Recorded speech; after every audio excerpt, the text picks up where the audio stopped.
गुस्सा आने पर हम चिल्लाते क्यों हैं?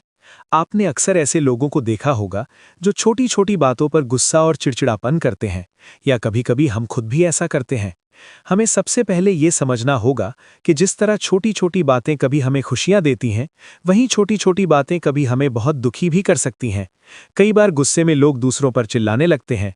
हम गुस्से में क्यों चिल्लाते हैं, इसी विषय पर एक बार एक संत जो अपने शिष्यों के साथ बैठे थे, तो अचानक उन्होंने सभी शिष्यों से एक सवाल पूछा। बताओ, जब दो लोग एक दूसरे पर गुस्सा करते हैं तो जोर जोर से चिल्लाते क्यों हैं? शिष्यों ने कुछ देर सोचा और एक ने उत्तर दिया, हम अपनी शांति खो चुके होते हैं इसलिए चिल्लाने लगते हैं। संत ने मुस्कुराते हुए कहा, दोनों लोग एक दूसरे के काफी करीब होते हैं तो फिर धीरे धीरे भी तो बात कर सकते हैं, आखिर वो चिल्लाते क्यों हैं? कुछ और शिष्यों ने भी जवाब दिया, लेकिन संत संतुष्ट नहीं हुए और उन्होंने खुद उत्तर देना शुरू किया। वो बोले, जब दो लोग एक दूसरे से नाराज होते हैं तो उनके दिलों में दूरियां बहुत बढ़ जाती हैं। जब दूरियां बढ़ जाएं तो आवाज को पहुंचाने के लिए उसका तेज होना जरूरी हो जाता है। दूरियां जितनी ज्यादा होंगी उतनी तेज चिल्लाना पड़ेगा। दिलों की ये दूरियां ही दो गुस्साए लोगों को चिल्लाने पर मजबूर कर देती हैं। वो आगे बोले, जब दो लोगों में प्रेम होता है तो वो एक दूसरे से बड़े आराम से और धीरे धीरे बात करते हैं। प्रेम दिलों को करीब लाता है और करीब तक आवाज पहुंचाने के लिए चिल्लाने की जरूरत नहीं। जब दो लोगों में प्रेम और भी प्रगाढ़ हो जाता है तो वो खुसफुसाकर भी एक दूसरे तक अपनी बात पहुंचा लेते हैं। इसके बाद प्रेम की एक अवस्था ये भी आती है कि खुसफुसाने की जरूरत भी नहीं पड़ती। एक दूसरे की आंख में देखकर ही समझ आ जाता है कि क्या कहा जा रहा है।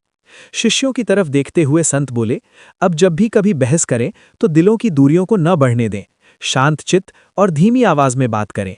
ध्यान रखें कि कहीं दूरियां इतनी न बढ़ जाएं कि वापस आना ही मुमकिन ना हो।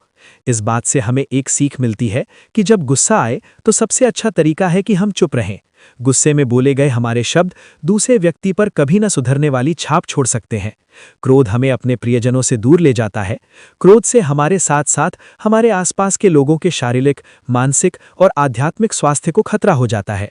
हम प्रार्थना करें कि हम क्रोध का ग्रास न बने तथा सभी जीवों से मित्रवत संबंध रखते हुए उन्हें परमात्मा के अंश के रूप में देख सकें।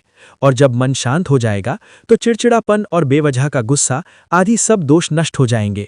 जिसका मन शांत हो गया उसने तो आधी दुनिया जीत ली समझो। इस वीडियो को देखने के लिए आपका धन्यवाद। अगर आपको ये लेख पसंद आया है तो इसे लाइक शेयर करें और इस चैनल को सब्सक्राइब अवश्य करें ताकि आप और अन्य वीडियो भी देख सकें। Sandeep Aneja, commerce lecturer and guidance counsellor, school of eminence, Fazilka.